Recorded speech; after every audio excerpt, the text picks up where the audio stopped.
This is Optimal Startup Daily, episode 663. Should I work full or part-time as I build my business? Part 1, by Laura of WomenWhoMoney.com. And I'm Dan, I am your host and narrator, and I'm here with you every single day of the week, including weekends and holidays.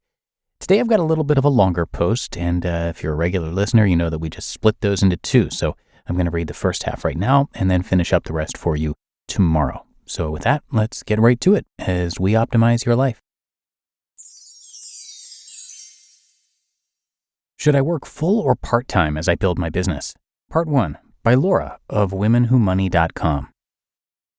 You finally decided to start your own business. That's exciting. Congrats. You're passionate about your idea and confident in your ability to pull it off. Still, you're not sure how to fit being an entrepreneur into your life, especially your professional life. The big question is, do you build your enterprise on the side while working full-time?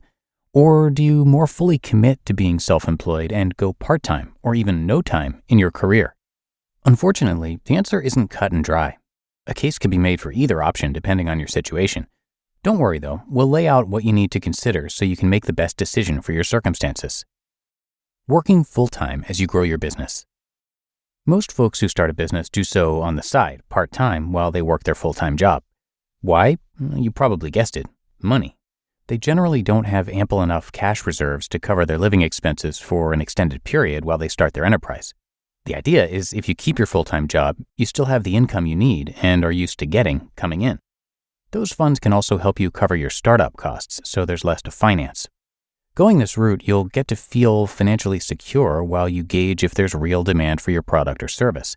Additionally, you'll get to keep your health insurance and other employee benefits while you ramp up your business income to a point where you can easily cover those costs on your own. If your business is successful, your revenue will ultimately exceed the paycheck from your job.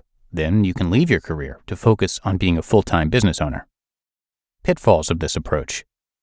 While this path is financially safer, it's not without its downsides. For one, time management is likely to become an issue. Building a business takes a lot of effort. In the initial phase, your focus will be on setting up systems, getting your name out there, creating and/or procuring products, and designing service offerings. Later, as you start to make sales, you'll need to serve your customers. None of the operational or marketing duties go away either. Eventually, as you get closer to replacing your full-time job's income, you'll probably be working full-time, or nearly, in your business. That means you'll have to hold down 2 full-time jobs for a while. As you can imagine, the risk of burnout is very real. You need to consider the impact this approach could have on your health and your family. Stress and lack of sleep can lead to grave medical concerns. It may also cause you to be irritable and lash out at loved ones, straining your relationships. And depending on who's in your household, you may need to make changes to your childcare arrangements, which can get costly. In reality, it could be quite a while before you can relax and spend regular quality time with the folks closest to you. Are you prepared for that? Are you familiar with self-care techniques that may help? Type of business is a factor. You should also note that some business types aren't well suited to be built on the side while you work full-time. For example, if you want to open a restaurant or a shop and you can't afford to hire help, it will be tough to attract customers if you're open with extremely limited hours due to your job. It will be far easier to keep your full-time job if your business is performing a service remotely on a flexible schedule. Some examples include web development, graphic design, virtual assistants, tutoring, or content writing. Building your business alongside a full-time job can also work well if you're selling products from a digital storefront. Part-time or no-time employment. This approach is far less common because it takes a significant amount of financial resources to pull off. You'll also likely lose access to your employee benefits, which could result in a massive jump in your health insurance expense. But if you have the means due to savings, other household income, benefits from your spouse's employer, or some combination, this approach can work. The most significant advantage of going all in on your business is that you'll have more time to work on it and in it. This is essential for brick and mortar business, as you'll be able to operate for longer hours and serve more customers. Theoretically, regardless of business type, you should see your revenue climb faster because you're investing more time and effort from the get-go. You'll also have less to worry about since you don't have a full-time job in the picture. That means you should get more rest, be less frazzled, and enjoy better relationships with loved ones.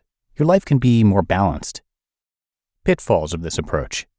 Hear that on tomorrow's episode.